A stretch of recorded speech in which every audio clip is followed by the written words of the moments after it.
जय हिंद साथियों, स्वागत है आप सभी का एक बार फिर से आपके अपने YouTube चैनल सुनील जॉब मंत्रा पर। और मैं हूं सुनील आजाद। साथियों, आज की क्लास जो पैट की स्पेशल हमारी क्लास चल रही है उसका ये चौथा लेक्चर है।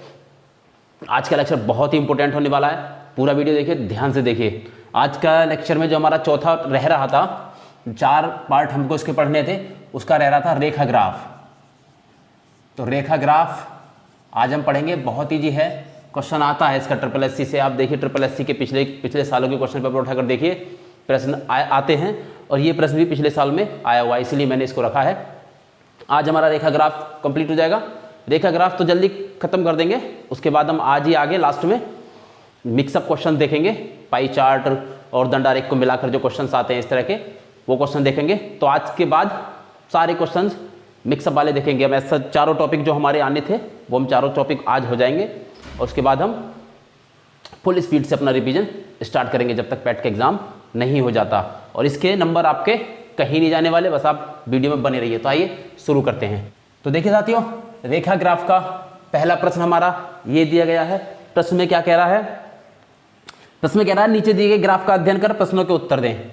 देखिए, ये एक ग्राफ दे रखा है, इसमें इधर को इसका क्या दे रखा है, ये दे रखे हैं घंटे, ये दे रखे हैं घंटे इस तरह से, और ये ऊपर को एक दूरी का निशान दे रखा है कि ये 50 किलोमीटर तक दूरी है, यहाँ से यहाँ तक 50, फिर ये 100, यहाँ तक 100 और यहाँ तक 150।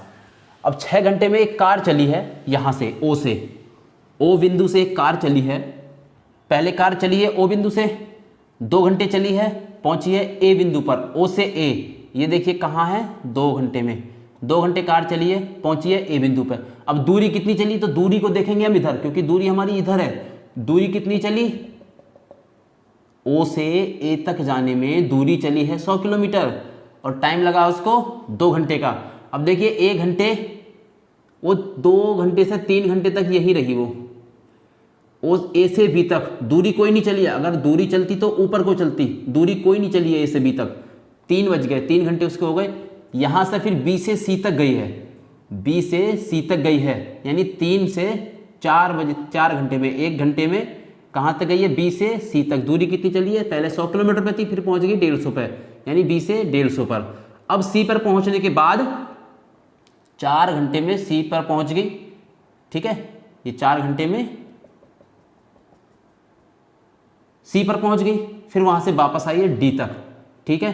तो यहाँ से दूरी कितनी हो जाएगी टोटल, देखिए यहाँ 150 पर पहुँच गई, फिर वापस आई है तो 150 हो गई, और टाइम कितना लगा है, 2 घंटे, ठीक है। इस तरह से इसके कार का ये पूरा दूरी और समय दे रखा है।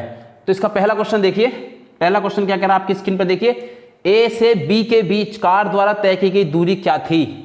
अब देखिए ए से बी के बीच, मैंने अभी बताया था ए से बी के बीच दूरी, कितनी दूरी चली है, ए से बी के बीच कितनी दूरी चली, दूरी हमारी ये है ऊपर को जाने वाली, ये ऊपर को गई नहीं है। यहाँ से ऑप्शन में इसके दे रखा है 40 किलोमीटर, 0, 100 किलोमीटर और 50 किलोमीटर। तो इसका कितना हो जाएगा, ऑप्शन हो जाएगा इसका बी, कितना, 0, क्योंकि देखिए ए से बी तक कोई दूरी चली ही नहीं है। अगर दूरी चलती तो ऊपर को, टाइम जरूर वो 1 घंटे रुकी है, यहाँ पर गाड़ी जो है 2 से 3 बजे तक 1 घंटा रुकी है गाड़ी यहाँ। अगर कोई पूछता है ए से बी तक कितना टाइम, तो 1 घंटा, 2 से 3 बजे तक, लेकिन दूरी कोई नहीं चली। अगर दूरी चलती तो ऊपर को चलती, तब दूरी चलती, ठीक है। पहला क्वेश्चन इस तरह का ये है। ये क्वेश्चन आया हुआ है यूपीएससी चकबंदी लेखपाल, यूपी SSC का जो चकबंदी लेखपाल का एग्जाम हुआ था 2015 में, ये उसमें आया हुआ प्रश्न है, ठीक है। क्वेश्चन नंबर दूसरा देखिए, दूसरा प्रश्न कह रहा है पूरी यात्रा में कार द्वारा तय की गई दूरी थी। देखिए प्रश्न देखेंगे, जो भी साथी पहली बार इस चैनल को देख रहे हैं वो अभी सब्सक्राइब ना करें, पहले आप पूरा वीडियो देख लें। अगर आपको थोड़ा सा भी पसंद आता है, थोड़ी सी भी आपको इसमें मदद मिलती है, तब आप सब्सक्राइब करके जाइए, ठीक है। अभी आप सब्सक्राइब ना करें, पहले पूरा वीडियो देखिए, अगर आपको यूजफुल लगता है तब आप जरूर सब्सक्राइब करना, तो ठीक है। अगला प्रश्न देखिए, पूरी यात्रा में कार द्वारा तय की गई दूरी। अब पूरी यात्रा कहां से कहां तक चली है, ओ से ए पे गई, बी पे गई, सी पे गई, फिर डी पे, यानी ओ से लेकर डी तक की दूरी, ओ से डी तक की दूरी हमारी क्या क्या हो जाएगी, लिखने की जरूरत नहीं है इसमें। देखिए 0 से ए, लेकिन मैं यहां आपको करके दिखा रहा हूं। 0 से ए, फिर ए से बी, फिर बी से सी, फिर सी से डी, यानी ओ से ए, फिर ए से वी, वी से सी और सी से डी, यही तो इसकी पूरी दूरी हो गई यहां से इस तरह से ये।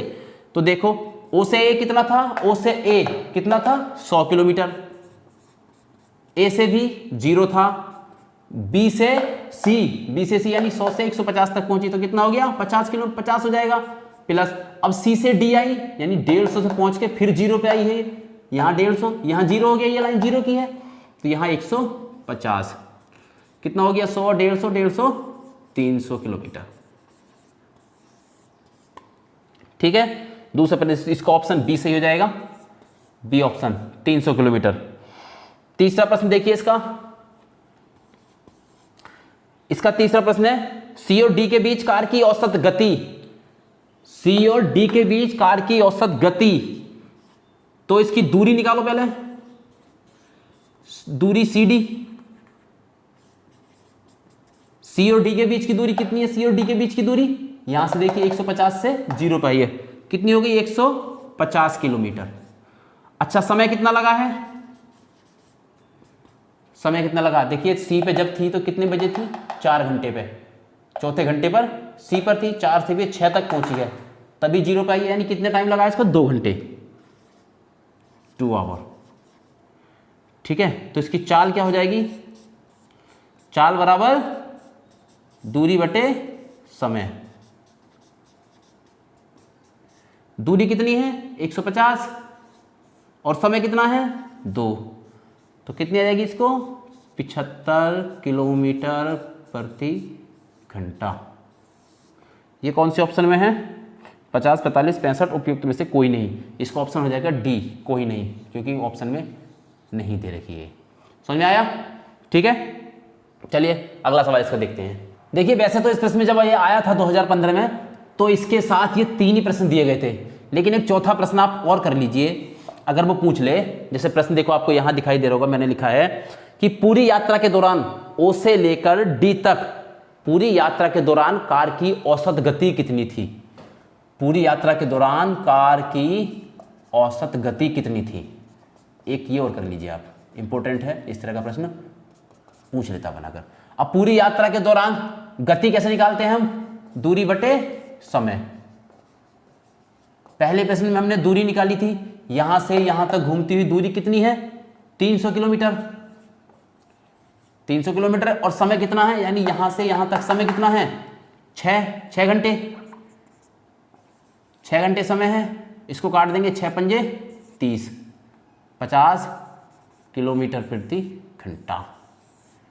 ये इसका हमारा एक और प्रश्न था जो कि पूरी गति में, पूरी यात्रा में औसत गति कितनी थी, तो इसको कितना आ जाएगा 50 किलोमीटर प्रति घंटा। ये प्रश्न आप जरूर करना, अच्छा प्रश्न है। ठीक है, आइए अगले टॉपिक की तरफ बढ़ते हैं। चलिए साथियों अगला टॉपिक देखते हैं। मगर अगले टॉपिक में क्या दे रखा है, एक फैक्ट्री का कोयला उत्पादन और उसके वर्ष, यानी किस वर्ष में कितना कोयला उत्पादन उसने किया, उसका एक डाटा हमारे सामने दे रखा है। कैसे दे रखा है, देखिए 1986 में ये देखिए 20, 40, 60, 80, 100, ये बीच बीच में इसके 10 वाले हैं, 10 के अंतर, यानी 10, 20, 30, 40। तो देखिए 1986 में उसने 10 यानी 10 लाख टन, ये क्योंकि कोयला उत्पादन लाख टन में है, यानी 10 लाख टन कर रखा है। 87 में उसने किया 40, 88 में 30, 89 में 30, 90 में 40, फिर इस तरह से इसने पूरा कोयला उत्पादन का इसका वर्ष वाइज दे रखा है 86 से लेके 94 तक। ठीक है, तो इसका देखिए पहला प्रश्न हम देखते हैं। पहला प्रश्न क्या कह रहा है, पहला प्रश्न आप देखिए स्क्रीन पर। पहले प्रश्न में कह रहा है वर्ष 1990 में कितना कोयला का उत्पादन हुआ। सीधे सीधे इसने पूछ लिया 1990 में, कुछ करने की जरूरत नहीं है। 1990 हमारा ये रहा, 1990 के ऊपर जाओ, कोयला उत्पादन देखो कितना है 40 लाख टन। पहले सवाल का क्या हो जाएगा हमारा 40 लाख टन। ठीक है, बहुत इजी लाइन ग्राफ होता है, बहुत इजी प्रश्न आएंगे, आप परेशान ना हो बिल्कुल भी इसको लेकर। कुछ मैंने देखा है बुक्स में, जो प्रैक्टिस सेट्स की बुक है उसमें बहुत हार्ड करके दे रखा है, इतना हार्ड नहीं आएगा, आप निश्चिंत रहें इस चीज़ से। ठीक है, आप आराम से कर लेंगे इसको, बस थोड़ा प्रैक्टिस करते रहिए, बिना प्रैक्टिस के नहीं हो पाएगा। प्रैक्टिस आप करते रहेंगे तभी ये बन पाएंगे क्वेश्चन। दूसरा देखिए इसका, निम्नलिखित वर्षों में किन 2 वर्षों में कोयला का उत्पादन एक समान था। इन्होंने दे रखे हैं, देखिए प्रश्न में आप, इन्होंने वर्ष दे रखे हैं 98, 92, क्या इन दोनों में बराबर था, और 87, 89 और दे रखा है 90, 91, 90, 91 और चौथा दे रखा है 91, 94। तो आप देख कर बताइए कौन से में कोयला उत्पादन, ये जो जोड़ा दे रखा, पहले 98 और 92 देखते हैं। 92 में कितना था, 92 में था 20 और 88 में, ये 88 है, 98 नहीं 88, 88 में भी 20 था, ठीक है, 88 और 92, हाँ इसमें 20 था, इसमें भी 20 था, समान हो गया। दूसरा देखते हैं 87, 89, 87 में था 40 और 89 में था 30। तीसरा देखते हैं 90, 91, 90 में था हमारा 40 और 91 में है 60, ये भी नहीं है। चौथा है हमारा 91, 94, 91 में 60 है और 94 में भी 60 है। तो ये पहले वाला 88 और 92। प्रश्न में आगे लगा हुआ है उच्चतम उत्पादन, पूरा प्रश्न है निम्नांकित वर्षों में तो किन 2 वर्षों में कोयला का उत्पादन एक समान था उच्चतम। तो देखिए वही है, समान तो इसमें भी था हमारा 20 लाख टन, समान इसमें भी था, लेकिन उच्चतम हमारा देखिए 91 में 60 और 94 में 60, इसमें 60 था, ठीक है। तो ज्यादा कौन से में हुआ, 91 और 94 में। तो इसका ऑप्शन हो जाएगा दूसरा, ठीक है। प्रश्न नंबर 2 का ऑप्शन हो जाएगा डी। तीसरा प्रश्न देखिए, तीसरा प्रश्न है वर्ष 1991 का कुल उत्पादन। 91 का उत्पादन कितना है, देखिए 91 का उत्पादन है 60, 91 का उत्पादन 60 है। 91 का कुल उत्पादन वर्ष 1988 के कुल उत्पादन से कितना प्रतिशत अधिक या कम है। 1988 का उत्पादन कितना है, 1988 का उत्पादन है 20। तो ये देख रहा है कि 1991 वाला 88 वाले से कम है या ज्यादा है, तो ये ज्यादा है, इसका देखिए कितना ज्यादा है, ये अंतर इसका हम निकालेंगे 60 माइनस 20 बराबर 60 में से 20 जाएंगे 40 बचेंगे। वो कह रहा है 91 वाला 88 वाले उत्पादन से कितना ज्यादा है, तो 91 वाला 60 है और 88 वाला 20 है, सीधा सीधा दिखाई दे रहा है कि हमारी 40 ज्यादा है। अब ये पूछ रहा है इसका प्रतिशत, तो प्रतिशत 40 जो अंतर है वो, और किससे पूछ रहा है, 88 वाले से। तो 88 वाला कितना है, बेस में क्या रखेंगे हम इसके 20 और गुणा 100, ठीक है, 20 पंजे 100 और 40 पंजे 200, 200%। ये हमारा प्रश्न हो गया 3, ठीक है। अगले 2 प्रश्न बच रहे हैं इसके, अभी देखते हैं, मैं इसको मिटाता हूं वापस। चौथा प्रश्न देखिए, किस वर्ष कोयले के उत्पादन में अपने पूर्ववर्ती वर्ष की तुलना में उत्पादन का ह्रास प्रतिशत अधिक था। तो प्रश्न में कह रहा है कि किस वर्ष कोयला उत्पादन अपने पहले साल, यानी पहला उससे पहले साल में तो काफी था और फिर अगले साल कम हो गया। तो देखिए कौन सा है वो, हमें देखने से लग रहा है, देखिए इसमें तो देखो एक तो यहां से डी गिरा है, 2 बार ही गिरा है ये, एक तो 87 से जब 88 में आया, 87 में 40 था तो 88 में पहुंचा तो कितना हुआ 30, 20 हुआ। और एक बार देखिए 91 में कितना था, ये 60 था, और जब गिरा है तब कितना गिरा है, ये 20। तो 40 का ह्रास हमारा यहां हुआ है 91, 92 में, 60 से लेकर 20 तक। हाँ तो इसका देखिए 1991 का उत्पादन था इसका हमारा 60 और 92 का उत्पादन है कितना 20, इसका प्रतिशत ज्यादा होगा, कितना अंतर, कितना गिरा ये 40, तो इसका हम निकालेंगे तो कितना प्रतिशत हो जाएगा 40 और 60 से निकालना पूर्ववर्ती वर्ष से हमारा 100, 2 तिया 6, 2 पंजे 10, 5 चौक 20, 200 आ गया, 200/3, इसका आ जाएगा 66 सही 1/3, 66 सही 2/3। इसका इतने प्रतिशत का ह्रास हुआ है जो कि सर्वाधिक है। तो कौन सा साल है, इसका आंसर क्या हो जाएगा हमारा 92, ठीक है, क्योंकि 92 में ज्यादा ह्रास हुआ है अपने पूर्ववर्ती वर्ष 91 की तुलना में, ठीक है। तो इसका ऑप्शन हो जाएगा हमारा, चौथे का ऑप्शन हो जाएगा दूसरा, चौथे का ऑप्शन दूसरा। इसका लास्ट प्रश्न देखिए, पांचवा प्रश्न में कह रहा है, देखिए अपनी स्क्रीन पर, 1986 से वर्ष 1994 तक, 86 से 94 तक अधिकतम एवं न्यूनतम कोयला उत्पादन का अंतर कितना लाख टन था। न्यूनतम और यानी 1986 से लेकर 1994 तक जो सबसे कम कोयला उत्पादन हुआ है, जैसे 1986 में, इससे कम तो किसी में नहीं हुआ है, तो 1986 में ही न्यूनतम हुआ है। न्यूनतम हमारा किसमें हुआ है, 86 में कितना हुआ है 10 लाख टन, ठीक है। और अधिकतम किसमें हुआ है, देखिए जरा आप ग्राफ को, अधिकतम हमारा पहुंचा है 60, कब 91 और 94 में, ठीक है, 91 और 94 में 60 पहुंचा है हमारा। तो अधिकतम कितना है 60। इनका क्या पूछ रहा है, कोयला उत्पादन का अंतर कितना लाख टन है, तो इनका अंतर देखिए कितना है 50 है, सीधी सी बात है, ये लिखने की जरूरत नहीं है, यहीं से ग्राफ में देख लेंगे। कम कितना है 10 है, अधिकतम कितना है 50 है, तो अंतर कितना हो गया, सॉरी अधिकतम 60 है तो अंतर कितना हो गया 50 लाख टन का अंतर हो जाएगा। ये ऑप्शन है सेकंड, बी ऑप्शन में है, तो ये आंसर हो जाएगा।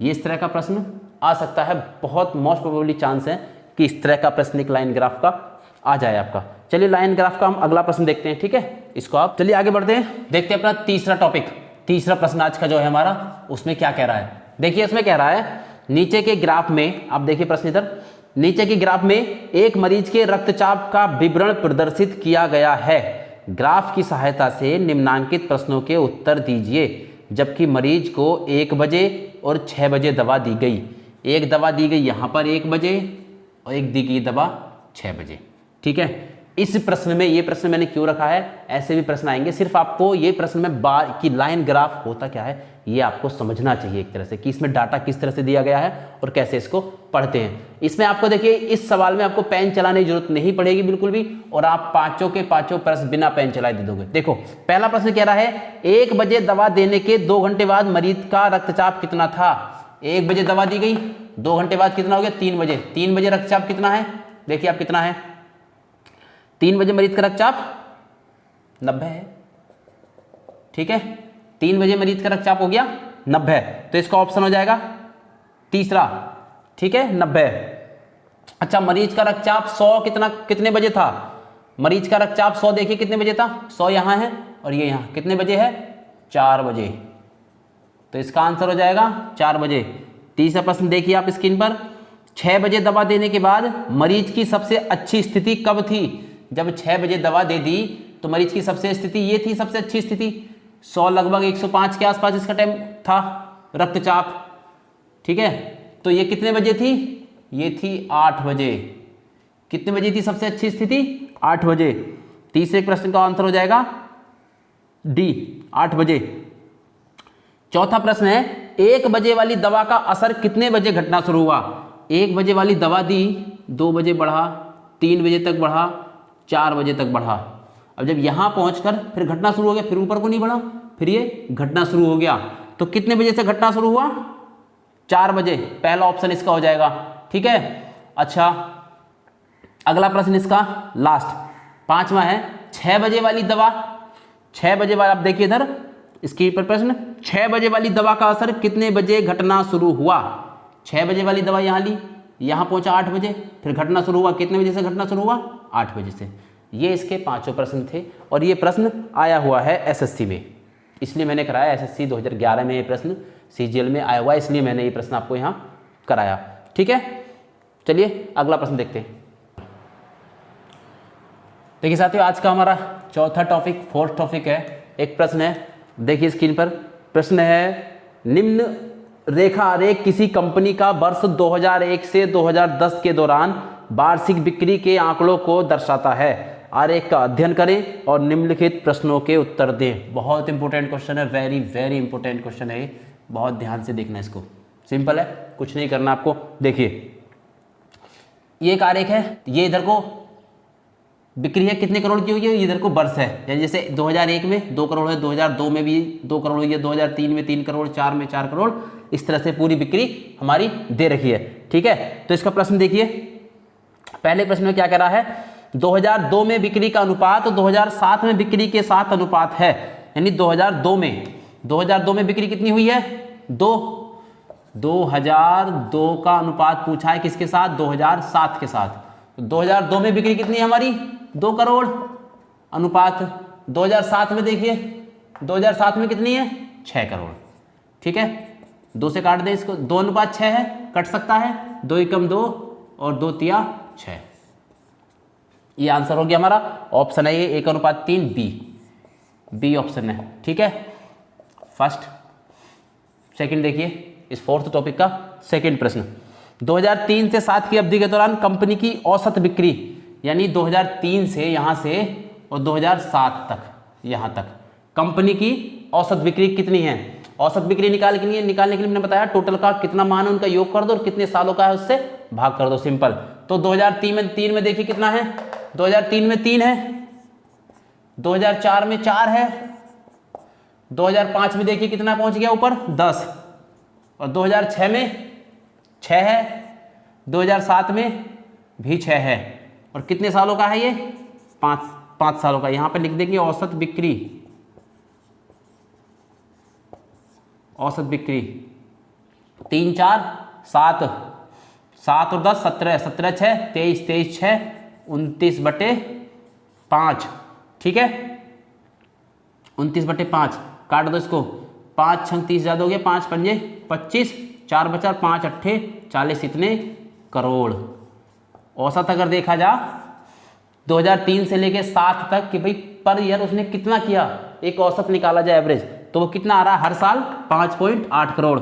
और ये ऑप्शन में है ए, ये ऑप्शन है ए, इसका ए ऑप्शन सही हो जाएगा। सवाल नंबर 3 देखिए, तीसरा प्रश्न है 2005 में पिछले वर्ष की तुलना में बिक्री में वृद्धि का प्रतिशत। 2005 में देखिए कितनी बिक्री हुई है, 2005 में 10 हुई है, 2005 में कितनी बिक्री हुई है 10 करोड़ की। और इससे पहले के साल में वो कह रहा है कि तुलना पिछले वर्ष की तुलना में 2004 में कितनी थी, 2004 में थी 4, 2004 में बिक्री कितनी हुई 4, वृद्धि कितनी हुई इसमें 10 में से 4 गया 6, तो इसका वृद्धि प्रतिशत निकालेंगे, देखिए कितना आ जाएगा वृद्धि प्रतिशत जब इसके निकालेंगे 6।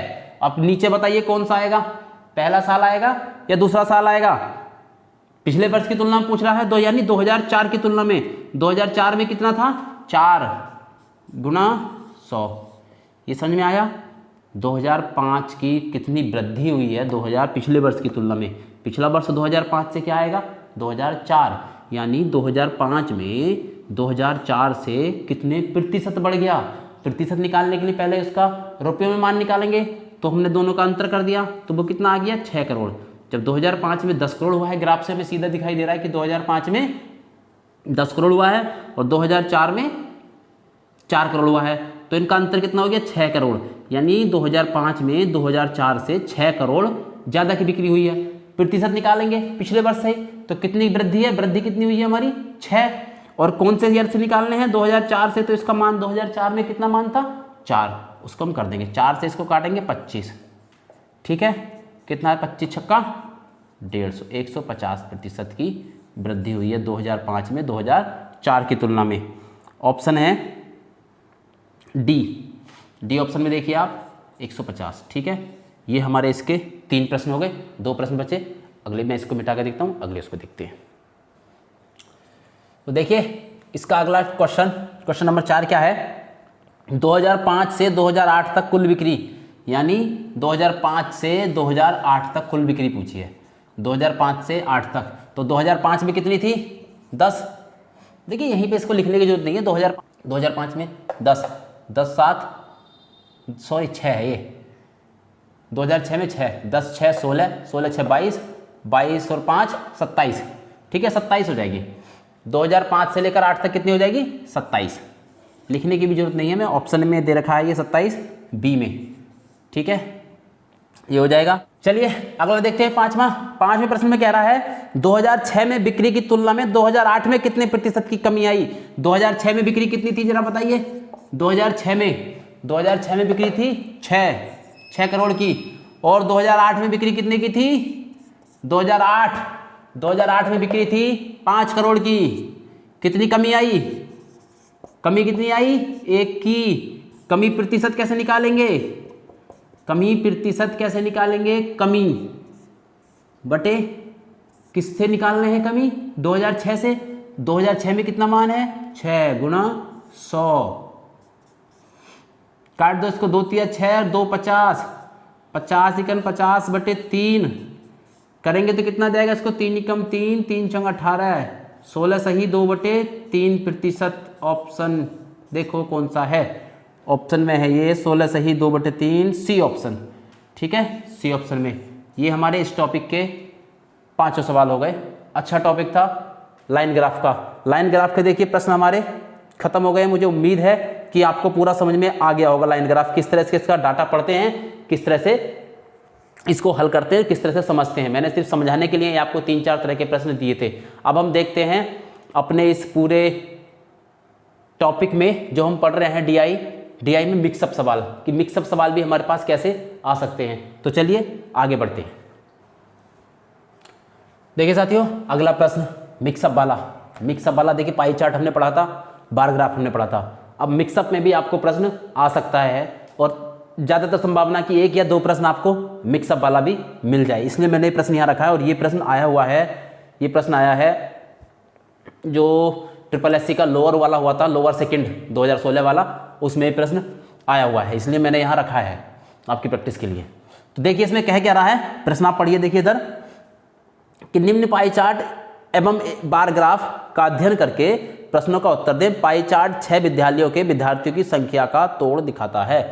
यानी ये पाई चार्ट जो है सारे विद्यालय ABCDEF सारे विद्यालयों में जो कुल छात्र हैं, छात्राएं दोनों मिलाकर, गर्ल्स एंड बॉयज दोनों मिलाकर कितने हैं, 8500। अब ये 8500 किस प्रकार बटा हुआ है उसका ये बंटन दिखाता है कि ए स्कूल में कितने हैं 12%, बी में इस 8500 के हैं टोटल के, बी में 16%, सी में 20%, डी में 14%, ई में 18% और एफ में 20%।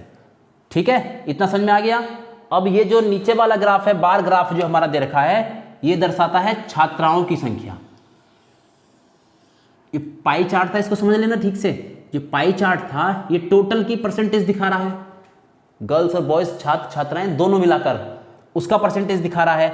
लेकिन ये बार ग्राफ जो है ये सिर्फ छात्राएं दिखा रहा है, गर्ल्स को दिखा रहा है कि ए में 450 छात्राएं हैं, बी में 680 हैं, सी में 480, डी में 340। इस तरह से ये छात्राओं की संख्या दिखा रहा है और ये टोटल की संख्या दिखा रहा है। तो इस पर आधारित प्रश्न हम करते हैं। ठीक है, चलिए बढ़ते हैं पहले प्रश्न की तरफ। पहले प्रश्न में कह रहा है विद्यालय डी में कितने छात्र हैं, विद्यालय डी में कितने छात्र। अब देखिए प्रश्न को समझिए, कितने छात्र हैं, छात्राएं, विद्यार्थी नहीं पूछा है। विद्यार्थी होता तो दोनों निकालते हम, ध्यान रखना, अगर विद्यार्थी होता तो दोनों निकालते, छात्र और छात्राएं दोनों। लेकिन उसने सीधे सीधे पूछा है कि विद्यालय डी में कितने छात्र पढ़ते हैं। अब देखिए विद्यालय डी में पहले तो हमें टोटल विद्यार्थी निकालने होंगे।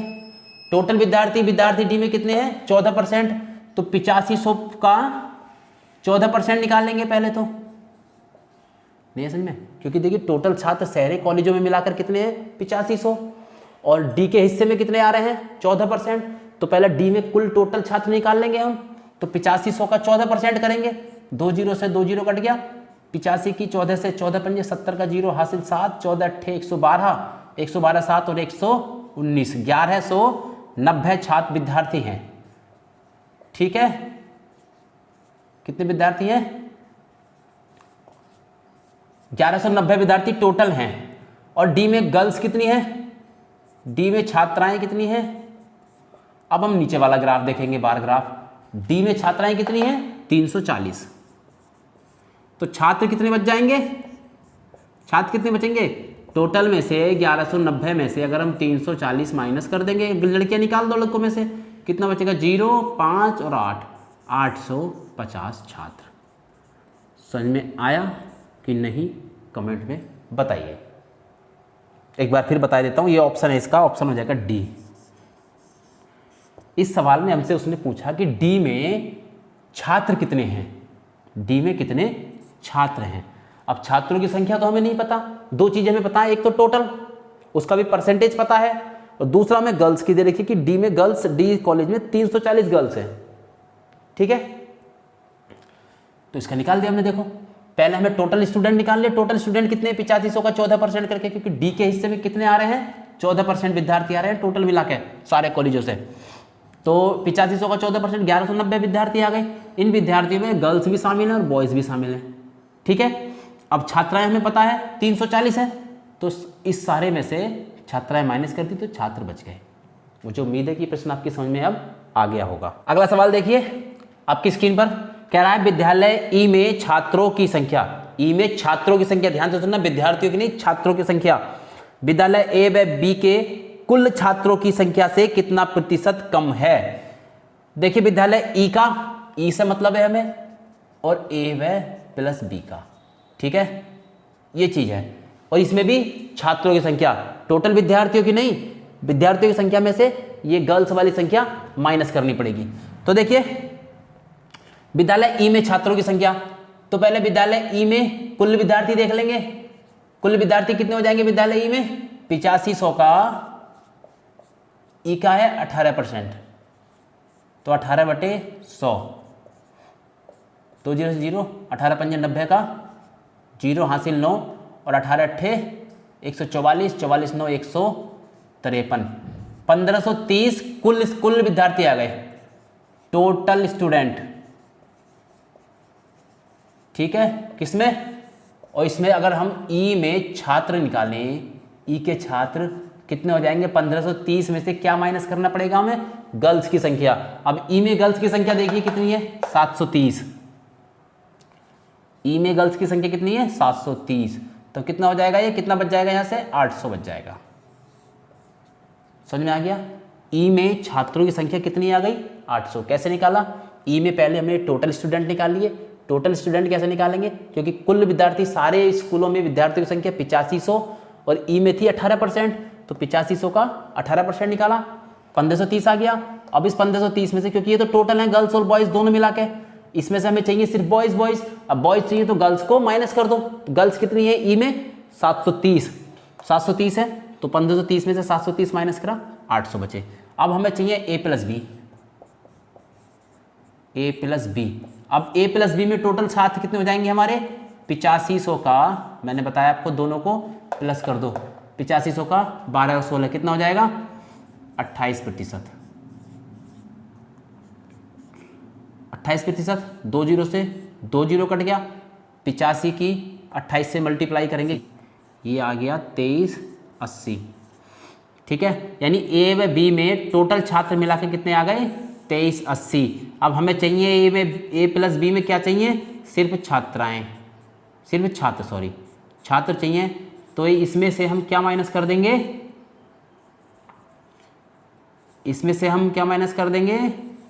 2380 में से ए की छात्राएं कितनी है? 450, और बी की छात्राएं कितनी है? 680। यानी इन दोनों को हम इसमें से माइनस कर देंगे। तो इसको जोड़ लो पहले, दोनों को माइनस करने वालों को। ये कितना हो जाएगा? 0, 8 5 13 का 3 हासिल 1, 6 4 10 और 1 11, यानी 1130 छात्राएं बैठ रही है ए और बी दोनों में मिला के। तो इसको हम माइनस करेंगे, कितना बच जाएगा? 0, 8 में से 3 गया, 5 2 1, 1250। ए व बी में छात्राएं कितनी बची हमारी? 1250। अब वो पूछ रहा है ई में कितने प्रतिशत कम है, तो 1250 में से हम माइनस कर देंगे किसको? 1250 में से हम माइनस कर देंगे कमी निकालने के लिए, 1250 में से माइनस करेंगे 800 को, ई वालों को। ए प्लस बी वालों में से ई वालों को माइनस कर देंगे, तो 0 5 12 में 60 क्या 4, 450 की कमी है। कमी प्रतिशत जब हम निकालेंगे तो 450 किससे निकाल रहे हैं? ई में छात्रों की संख्या विद्यालय ए व बी के कुल छात्रों से, विद्यालय ए व बी के कुल छात्रों की संख्या से। ए व बी में कुल छात्र कितने हैं? 1250, तो नीचे 1250 और गुना में 100। समझ में आ रहा होगा? आपकी कैलकुलेशन है बस थोड़ी सी। 0 से 0 कट गया, 5 से काट दो, 5 दूनी 10 और 5 पंजे 25 और 5 दूनी 10, 25 से कट जाएगा, 25 अट्ठे 200, 25 ही कम 25, काट दो इसको, 25 कम 25 20 बचा, 200 हो गया, 25 अट्ठे 200 और 18 दूनी 36। ये आ गया आपका 36% की कमी। और 36 कौन से ऑप्शन में है? 36 ऑप्शन में है बी में। ये सवाल बहुत ही अच्छा है। इस तरह का सवाल, एक सवाल आपको रखा हुआ मिल जाएगा, इस तरह का एक सवाल आ सकता है, ठीक है। ये आपकी समझ में आ गया होगा। ए, ई और बी के छात्रों की संख्या, तो ई के टोटल निकाल लिया, उसमें से छात्रों की माइनस कर दी, छात्र बच गए। इसी तरह से बी का करा, दोनों का फिर हमने कमी % निकाल दिया, ठीक है। आप इसको स्क्रीनशॉट लेके इसको उतार लीजिए। अगले सवाल की तरफ बढ़ते हैं। अगला देखिए, इसका तीसरा प्रश्न इसका कह रहा है विद्यालय डी में छात्रों की संख्या एवं विद्यालय बी में छात्राओं की संख्या का यानी विद्यालय डी के तो छात्र और विद्यालय बी की छात्राएं। अब देखिए फिर घुमा दिया इसने, थोड़ा ध्यान से करना है ये सवाल। इसी तरह का सवाल आपको रखा हुआ मिल जाएगा एक। देखिए विद्यालय डी में छात्रों की संख्या और विद्यालय बी में छात्राओं की संख्या का अनुपात पूछा है। तो विद्यालय डी के छात्र और विद्यालय बी की छात्राओं का अनुपात, तो देखिए विद्यालय डी के टोटल छात्र निकाल लेंगे हम पहले तो इसमें हमने निकाला है टोटल छात्र 8500 गुणा 14%, क्योंकि विद्यालय डी में 14% है। 2 जीरो से 2 जीरो कितना आ गया, 14 पंजे 70 का जीरो हासिल 7, 14 112 है और 7 119 हो जाएगा। 1190 आ गए टोटल छात्र। अब इसमें छात्राओं की संख्या कितनी है 340, 340 जीरो 9 में 4 गया 5, 11 में 3 गया 8, 850 छात्र आ गए हमारे किस में, डी में। डी में छात्र कितने आ गए 850। अब बी की छात्राएं निकालनी है हमें, बी की छात्राएं हमें निकालने की जरूरत नहीं है, दे रखी है कितनी 680। ठीक है, बी की छात्राएं 680 दे रखी है हमें, तो 0 से 0 कट गया, 85 और 68 है, कट रहा है क्या किसी से, 17 पंजे 85, 17 चौका 68, 17 चौका 68, 17 पंजे 85, 5:4। ये ऑप्शन कौन सा है हमारा, 5:5 ऑप्शन है सी। सी ऑप्शन हमारा सही हो जाएगा इस सवाल का। अगला सवाल देखिए इसका, अगला प्रश्न है इसका, देखिए स्क्रीन पर, यदि 20 छात्र एवं 12 छात्राएं गैर स्थानीय विद्यार्थी हैं, यदि 20% तो छात्र, टोटल की नहीं बात हो रही, विद्यार्थी की बात नहीं हो रही, सिर्फ छात्रों की बात हो रही है। 20% छात्र एवं 12% छात्राएं गैर स्थानीय, यानी वहाँ लोकल की नहीं है, बाहर के लोग आए हुए हैं, बाहर के बच्चे आए हुए हैं जो वहाँ विद्यालय में पढ़ रहे हैं। तो सभी विद्यालयों में कुल स्थानीय विद्यार्थी कितने हैं। अब देखिए इसको कैसे करेंगे, टोटल विद्यार्थी हमारे पास कितने हैं 8500, टोटल गर्ल्स हम निकालना है सभी की। अब बॉयज कैसे पता चलेंगे हमें, टोटल बॉयज कैसे पता चलेंगे, गर्ल्स की संख्या हमें पता है टोटल की, ठीक है, तो गर्ल्स की संख्याओं को जोड़कर टोटल विद्यार्थियों में से माइनस कर देंगे तो कुल बॉयज की संख्या बच जाएगी। देखिए यहां निकालिए पहले कुल छात्राएं, कुल छात्राएं सबको जोड़ दो इनको, 450 plus 680 plus 480 plus 340 plus 730 plus 720, कुल छात्राएं निकल जाएंगी हमारी कि सारे इसमें टोटल कितनी है 0 0 0 0 0 0 2 3 5 5 4 9 9 8 17 17 8 25 25 और 4 25 और 5 30 का जीरो हासिल 3 7 3 10 7 17 17 3 20 20 4 24 24 36 30 4 34, यानी 3400 कितनी है छात्राएं हैं। ठीक है, अब छात्र कितने हो जाएंगे, कुल छात्र कितने हो जाएंगे, टोटल विद्यार्थियों में से 8500 हैं, उसमें से अगर हम छात्राएं निकाल लेंगे तो छात्र ही बच जाएंगे, 00, 5 में से 4 गया 1, 8 में से 3 गया 5, 5100 क्या बच गए हमारे छात्र। अब देखिए स्थानीय छात्र निकालेंगे हम, यहाँ थोड़ा सा समझना। अब देखिए स्थानीय छात्र, पहले छात्र निकालेंगे, स्थानीय छात्र, टोटल छात्र हैं हमारे पास 5100। अब एक बात समझिए, उसने 20% छात्र बता रखे हैं गैर स्थानीय, यानी 100 में से 20 को कहाँ के हैं, बाहर के हैं, तो लोकल के कितने बचे, 100 में से 20 अगर बाहर के हैं 20%, तो लोकल के कितने बचे 80% बचे ना। तो हम 20% नहीं निकाल रहे, उनको माइनस नहीं कर रहे, हम सीधा 80% स्थानीय निकाल देते हैं। ये समझ में आया, 80 कहाँ से ले आया मैं, समझ में आया आप लोगों के। 20% छात्र गैर स्थानीय कह रखे हैं उसने बाहर के, तो जब 20% छात्र बाहर के हैं तो लोकल के कितने बचे 80 बचे ना, 20 बाहर के हो गए तो 80 लोकल के हो गए अपने आप, तो 80 लोकल के हो गए, तो यहां से हमने इसका परसेंटेज 80 निकाल दो सीधे, तो ये लोकल के छात्र बच जाएंगे सीधे। 1 0, 8 ही कम 8 और 8 पंजे 40, ये 4080 जो छात्र हैं ये हमारे लोकल के हैं, स्थानीय हैं। ठीक है, लोकल छात्र आ गए हमारे। लड़कियां और निकाल दो स्थानीय, लड़कियां, कुल लड़कियां कितनी थी 34, स्थानीय छात्राएं, स्थानीय छात्राएं कितनी हो जाएंगी हमारी 3400 का। देखिए ऐसे ये लड़कियां बाहर की कितनी हैं 12%, गैर स्थानीय लड़कियां कितनी हैं 12%, तो लोकल की कितनी बच जाएंगी 100 में से 12 माइनस कम कर दो, 100 में से 12% अगर बाहर की हैं तो 88% लोकल की बच गई, तो 88% लोकल की हो जाएंगी। 00 से 00, 88 की 34 से गुणा जब करेंगे हम कितना आ जाएगा 2992, 88 की 34 की गुणा आ जाएगी 2992। तो देखिए 4000 ये छात्राएं आ गई, तो देखिए 4080 छात्र हो गए, 2992 छात्राएं हो गई। टोटल कितना हो जाएगा इनका, टोटल इनका करो 2 9 और 8 17 का 7 हासिल 1, 9 और 1 10 का 0 हासिल 1, 4 2 6 और 1 7, यानी 7072 7072 ये लोकल विद्यार्थी हो गए हमारे, स्थानीय विद्यार्थी, लड़के लड़कियां दोनों मिलाकर 7072। ये ऑप्शन है हमारा ए ऑप्शन हमारा सही हो जाएगा। इस प्रश्न को आप घर करके देखना दोबारा, ठीक है साथियों। आज का लेक्चर यही तक, अगली बार अब हमारे चारों पार्ट, हमारा पाई चार्ट भी, दंडारेख भी और लाइन ग्राफ भी, और चौथा क्या था हमारा पाई चार्ट, दंडारेख, सारणियां, टेबुलेशन, और चौथा हमारा लाइन ग्राफ। चारों हमारे एक समझ बनाने के लिए, चारों मैंने आपको बता दिए हैं।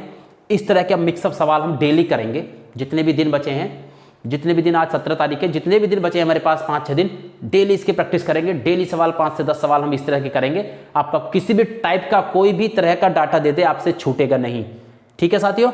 तो जो भी साथी चैनल पर नए आए हैं, पहली बार इस वीडियो को देख रहे हैं, आपको ये पूरा वीडियो कैसा लगा, अगर अच्छा लगा तो प्लीज़ चैनल को सब्सक्राइब कर लेना, ठीक है। और आपको कैसा लगा ये आप मुझे ज़रूर बताइएगा, ठीक है। चैनल को शेयर कीजिए, सब्सक्राइब कीजिए, मैं कहता नहीं, आप स्वयं समझदार हैं। तो ठीक है साथियों, अगले वीडियो मिलते हैं। जय हिंद।